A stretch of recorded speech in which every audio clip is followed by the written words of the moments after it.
세례를 받더라. 요한이 아직 옥에 갇히지 아니하였더라. 이에 요한의 제자 중에서 한 유대인으로 더불어 결례에 대해 변론이 되었더니 저희가 요한에게 와서 가로되 라삐여 선생님과 함께 요단강 저편에 있던 자 곧 선생님이 증거하시던 자가 세례를 주매 사람들이 다 그에게로 나다이다. 요한이 대답할 간대 만일 하늘에서 주신 바 아니면 사람이 아무것도 받을 수 없느니라. 나의 말함과 나는 그리스도가 아니고 그의 앞에 보내심을 받은 자라고 한 것을 증거할 자는 너희니라. 신부를 취하는 자는 신랑이나 서서 신랑의 음성을 듣는 친구가 크게 기뻐하나니 나는 이러한 기쁨이 충만하였노라. 그는 흥하여야 하겠고 나는 쇠하여야 하리라 하니라. 아멘. 2006년도에 토레노올림픽에서 금메달 3개를 땄다가 몸이 부상을 입어서 운동을 할 수 없게 돼서 2011년에 러시아로 국적을 옮겼던 안현수라고 하는 선수가 지금 소치 동계올림픽을 열리는 곳에서 1000m 결승에 나가고 쇼트트랙에서 금메달을 땄죠. 그러고 나니까 우리나라에 있는 사람들이 난리가 났어요. 우리나라 사람들은 배가 아파서 난리가 났고 러시아 사람들은 기뻐서 난리가 났어요. 그렇게 어려움이 많은 나라지만 러시아에서 쇼트트랙에서 메달을 한 번도 못 땄답니다. 그런데 안현수 혼자서 동메달도 땄지 금메달도 땄지. 그러니까 난리가 나는 거예요. 그런데 그 난리가 난데 많은 사람들의 반응 중에 좀 아쉬운 반응이 있어요. 어떤 사람들이 그렇게 이야기하는 모습을 봤어요. 한국 사람이 어떻게 러시아에서 금메달을 딸 수 있느냐. 그러면서 서운하게 얘기를 해요. 배신자처럼 얘기를 해요. 여러분들 생각은 어떻습니까? 어떤 생각은 배신자 같지요. 그런데 여러분, 그거는 좀 생각을 잘못한 겁니다.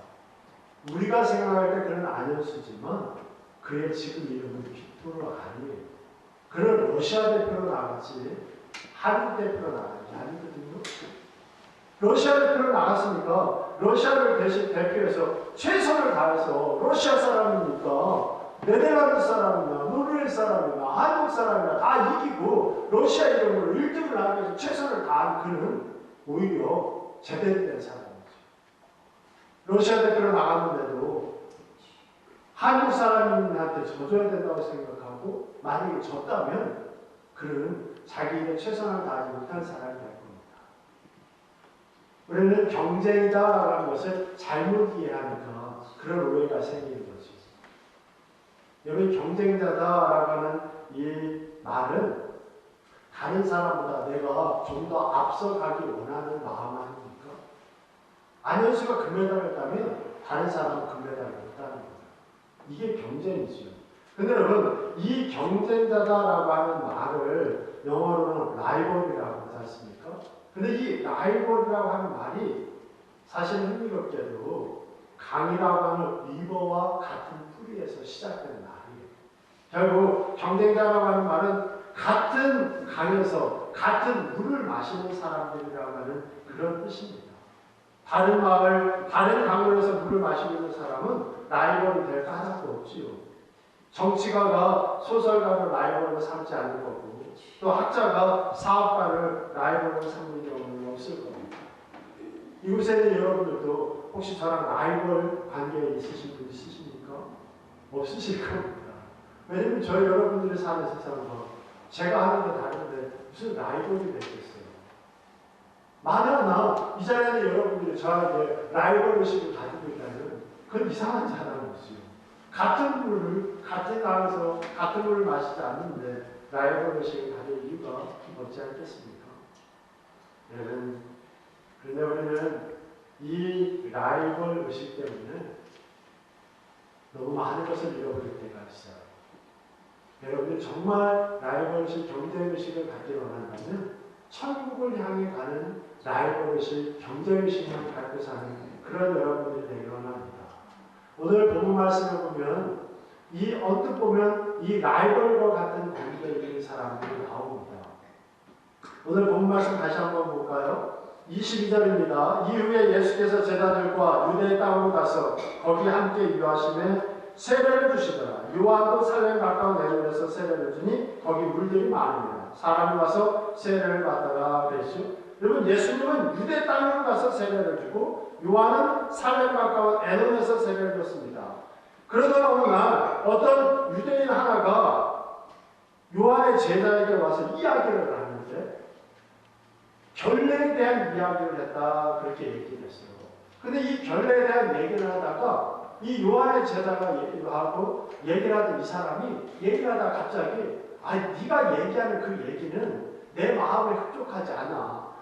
내가 너한테 물어본 그 답에 대해서 네가 정확하게 대답해 주지 않으니까 나는 내가 물어본 이 결례에 대한 답을 예수님한테 가서 물어봐야 되겠다고 예수님한테 가버린 거야.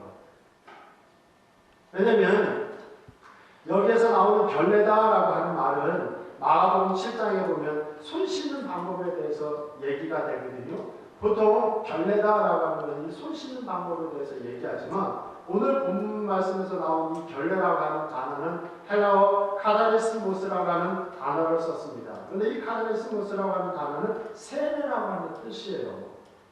그리고 이 요한의 제자가 와서 요한에게 얘기하기를 사람들이 다 예수님한테 갑니다라고 얘기했고 또 그 앞에는 세례를 줬다라는 얘기를 해서 하는 걸로 봐서는 앞과 뒤에 다 세례에 대해서 얘기하고 있으니까 아마 여기서 얘기한 결례도 세례에 대한 얘기를 하고 있는 게 아닐까 그렇게 생각이 됩니다.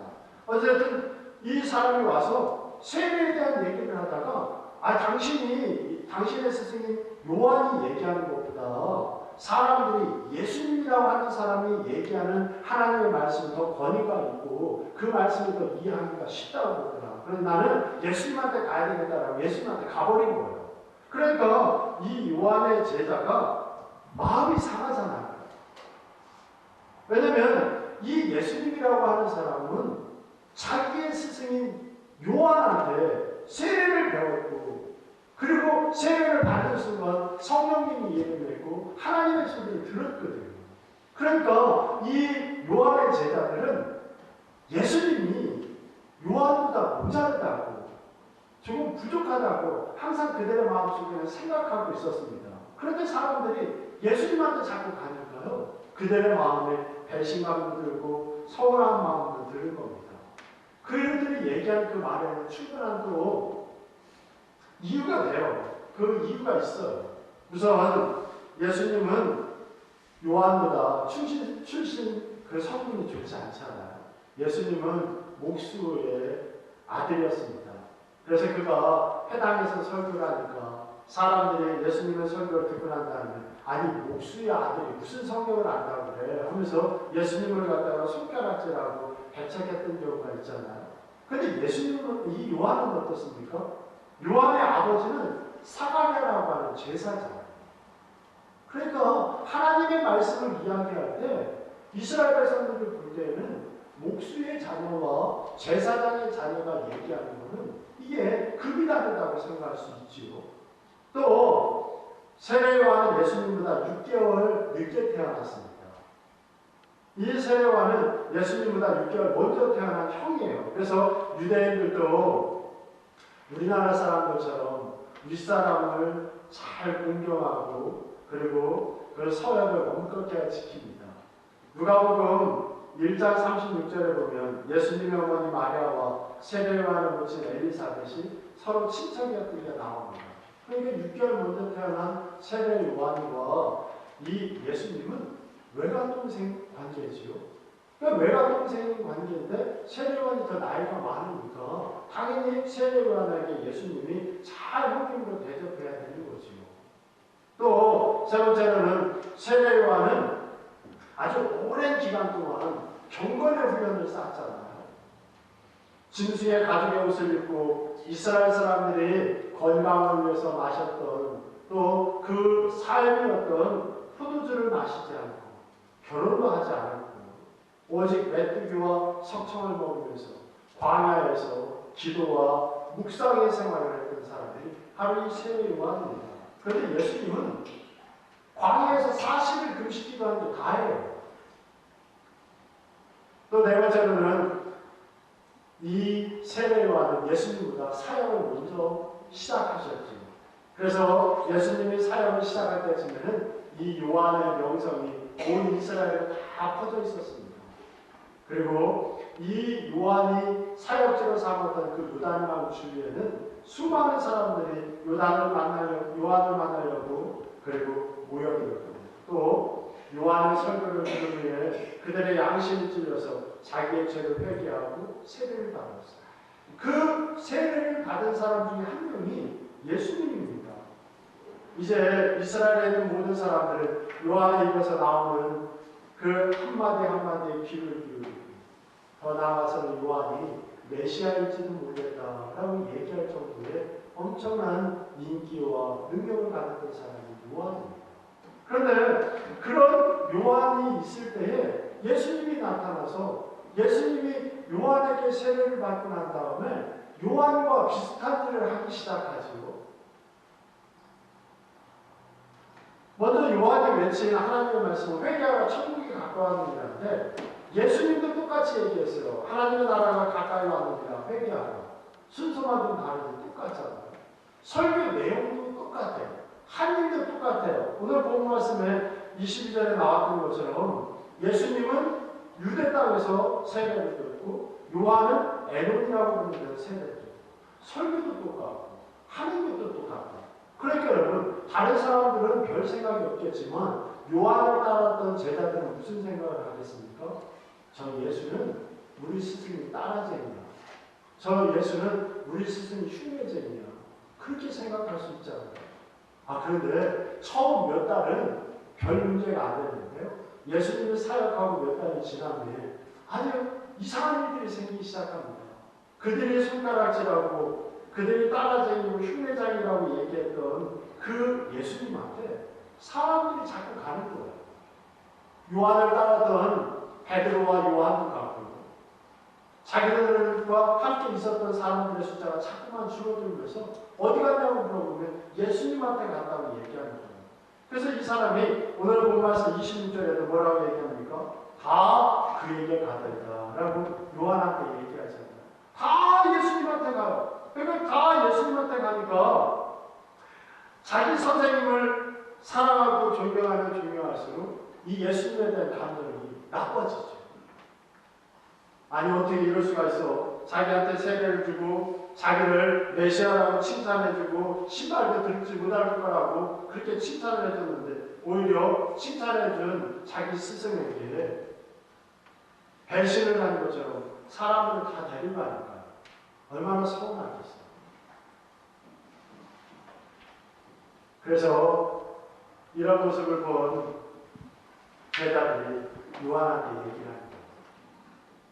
스승님 서운해요. 스승님 한마디 하세요. 그렇게 얘기했을 거예요.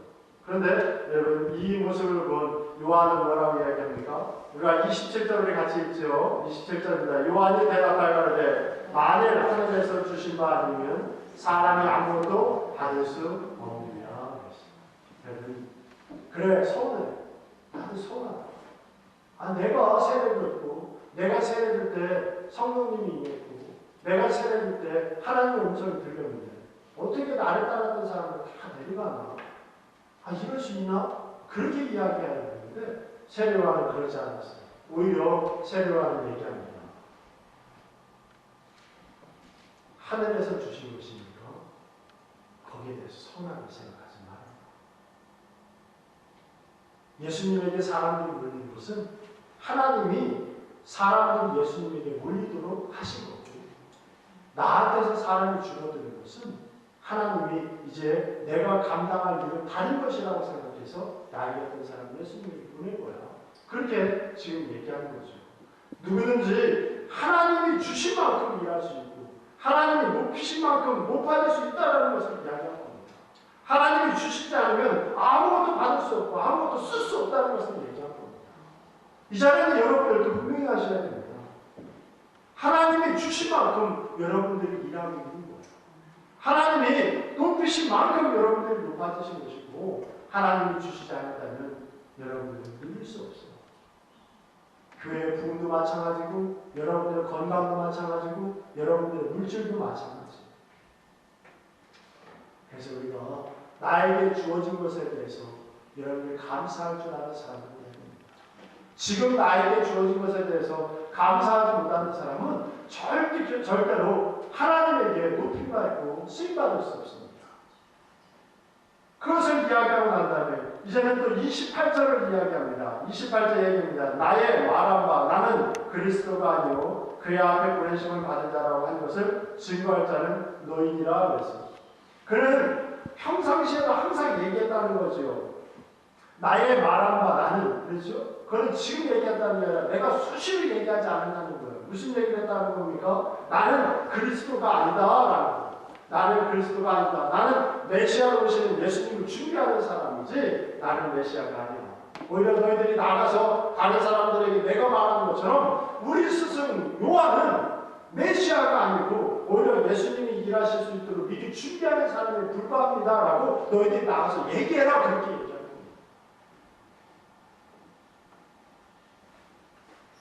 여러분 자기가 세례를 준 사람이고 자기 때문에 이제 사람들에게 알려지게 되는데 그리고 어떻게 보면 자기가 흉내내며 살고 있는 사람인데 그 사람을 나무라지 않고 질투하지 않고 그 사람을 꺾지 않았어요.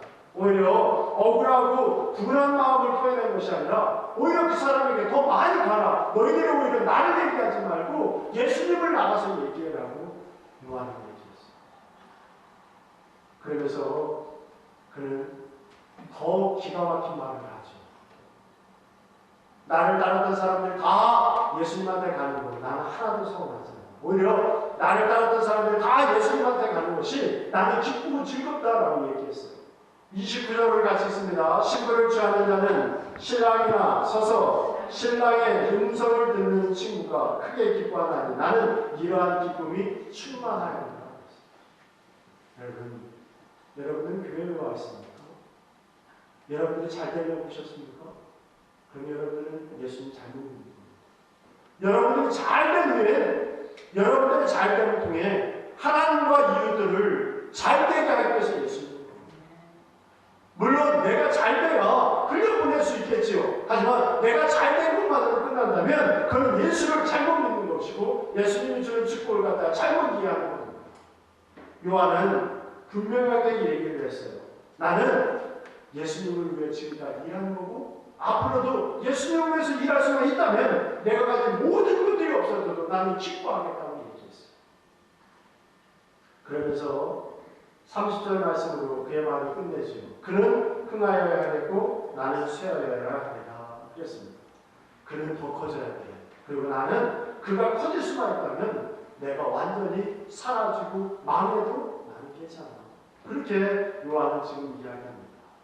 여러분 세례 요한은 자신에 대한 세상 사람들의 비판이나 평가를 두려워하지 않았습니다. 하나님께서 자신에게 주신 믿음대로 살았던 사람입니다.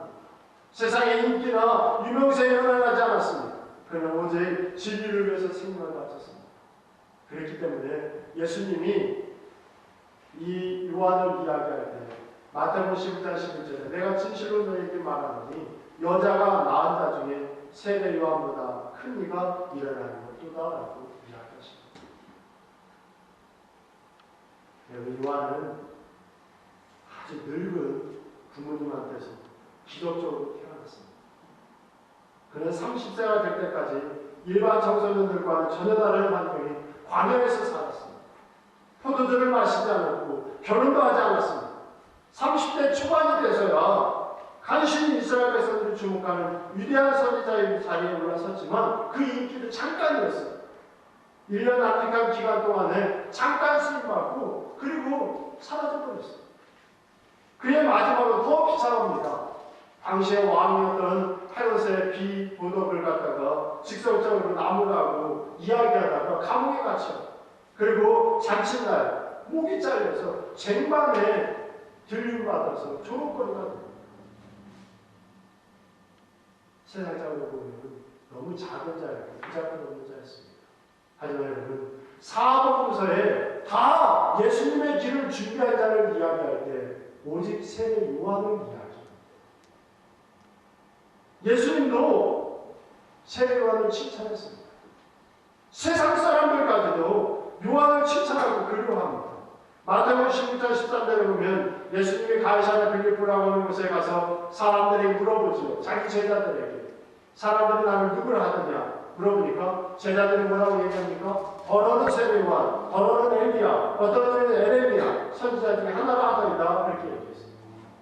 다른 사람들 이미 요한이 죽고 난 다음인데도 불구하고 이스라엘 백성들이 첫 번째로 하나님을 위해서 살았던 사람을 얘기해봐라 했을 때 첫 번째로 생각나는 사람은 1년 정도밖에 일하지 않고 사라져버린 요한이라. 그들이 자랑했던 엘리야보다도 에레미야보다도 요한이 더 진리를 위해서 하나님을 위해서 일했던 사람으로 그들이 생각이 나요.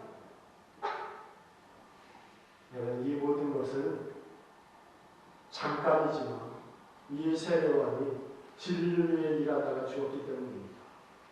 교회는 두 부류의 신앙이 있습니다. 한 부류는 예수님의 이름을 빌려서 자기가 잘 돼야 되겠다고 커져야 되겠다고 생각하는 사람입니다. 그들은 예수님의 이름으로 복받고 예수님의 이름으로 소원을 이루고 편하게 사는 것이 그냥 신앙의 삶이었죠. 그런데 또 한 부류는 요한처럼 예수님을 위해서 자기 자신을 갖다가 해하고 자기 자신을 갖다가 낮추는 그런 사람들이 있습니다. 여러분, 하나님이 보시기에 어떤 사람이 큰 사람이겠습니까? 여러분들은 지금 하나님이 보시기에 큰 사람입니까? 작은 사람입니까? 하나님의 일을 위해서 자신의 것을 드리는 사람은 큰 사람입니다. 그러나 나를 위해서 아끼지 않고 나를 위해서 쓰고 나를 위해서 아끼고 나를 위해서 눈물을 흘리는 사람은 작은 사람입니다.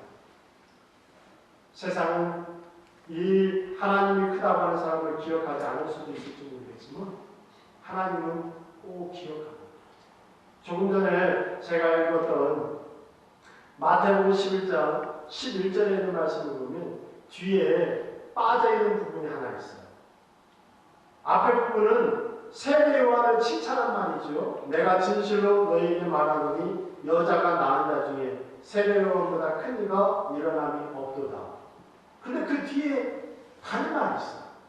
그 뒤에 무슨 말이 있냐면 그러나 천국에서는 극히 작은 자도 저보다 크니라. 저보다라는 얘기는 뭡니까? 세례요한보다 크다. 여러분, 예수님이 여자가 낳은 자 중에서 가장 큰 자가 세례요한이라고 했는데 천국에 가면 세례요한보다 큰 자들이 굉장히 많다는 거예요. 왜 그렇겠습니까? 그런 이유가 있죠. 세례요한은 이미 이름이 알려졌잖아요. 예수님한테 칭찬받았고 세상 사람들한테 칭찬받았어요. 그의 한 일이 부족해서가 아니라 이미 그의 이름은 사람들에게 알려져서 칭찬받았기 때문에 상급이 적어요. 하지만 여러분, 세례요한처럼 엄청난 일을 하지는 않았지만 이름도 없이 빛도 없이 하나님을 위해서 낮아지고 그리고 하나님을 위해서 망하고 하나님을 위해서 참고 이때했던 사람들은 이 세상에서는 이름이 없어요. 그런데 하나님께 가니까 하나님께서는 너는 받아야 될 상을 하나도 못 받았으니까 내가 너에게 주겠다.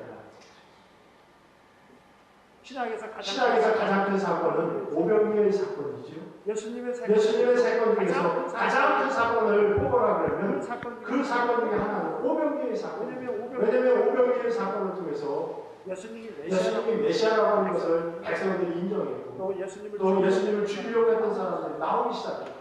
그런데 여러분, 오병이어의 기도를 믿었던 그 중심에 선 물고기 2마리, 보리떡 5개 누가 줬습니까? 이름이 없습니다. 앞에서 나왔던 것처럼 가장 위대한 선지자라고 하는 엘리야, 그를 먹였던 과부의 이름을 여러분들은 아십니까? 그가 살던 지역만 알지 그 이름은 없어요. 마찬가지로 이 땅 안에서 우리가 살아가면서 하나님과 이웃들이 내 신앙과 내 마음을 알아듣지 않아도 내가 하나님을 위해서 낮아지고 겸손해진다면 하나님께서는 반드시 기억하셨다. 그 사람을 있습니다. 세례요한은 아무것도 말하지 않았어요. 자기 이름도 자기 병에도 오직 예수님만 높여지길 원했어요. 그러니까 우리 예수님이 그를 높여줘요. 사람들을 높여줘요. 이 자리에 있는 여러분들도 그랬으면 좋겠어요. 나를 알아주는 곳으로 갈 거야. 여러분들에게 상급은 없어요. 여러분들을 몰라주는 곳으로 갔어요. 여러분들이 인정받지 못하지만 여러분들이 낮아질 때 예수님이 높아지는 곳을 여러분들이 가셔요. 그것이 바로 하나님 있는 곳이에요. 여러분들 그런 곳에 있습니까? 그런 곳에 있기로 합니다. 이 자리에는 여러분들은 그런 자리를 찾으셔야 돼요. 내가 일해서도 내가 환경에서도 내가 봉사해서도 아무도 모르지 그곳에 하나님이 있다는 것을 믿는 그런 여러분들이 진짜 하나님을 믿는 사람들이지. 내가 우리 교회에서 내 이름 모르는 사람 없어. 내가 세상에 얼마나 가졌는지 세상 사람 다 알아. 그런 것을 내세우기 위해서 하나님을 믿어서는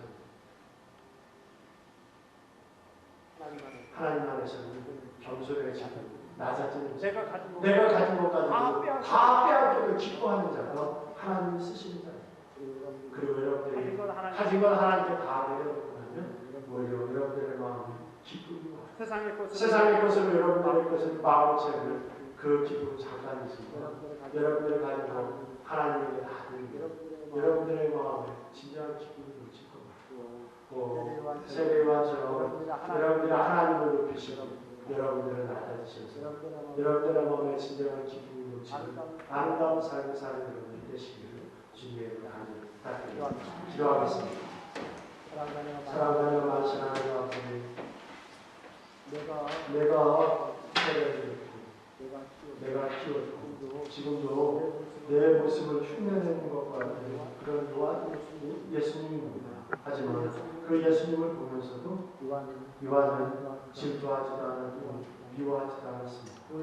오히려 예수님을 위해서 내가 길을 준비하는 자니까 당연히 너희들이 예수님에게 가야 된다. 예수님이 높아져야 된다고 이야기합니다. 오히려 내가 외로워지고 내가 나약해지고 내가 사람들이 모여서 이름이 사라지는 것이 기쁘다고 이야기했습니다. 그는 해야 되고 나는 망해야 된다고 얘기했습니다. 우리들의 마음에 이런 마음이 있게 도와주시옵소서. 내 자신을 알아주는 것을 찾는 자들이 아니라 하나님의 이름을 높일 수 있는 삶을 살아가는 주님의 손을 댈 수 있도록 도와주시옵소서. 천국을 향해 겸손함을 함께 나가는 귀한 자들 되게 도와주시옵소서. 힘들고 어려울 때마다 더욱 서로에게 힘을 더해주고 같이 울어주고 같이 울 수 있는 주님의 손을 댈 수 있도록 역사해 주시옵소서. 하나님께 갔을 때 내가 너를 기다렸다고 이야기하는 아름다운 소리를 듣는 주님의 은혜를 도와주시옵소서. 하나님께서 함께 해주실 걸 믿사고 예수 그리스도의 이름으로 감사하며 기도합니다. 아멘.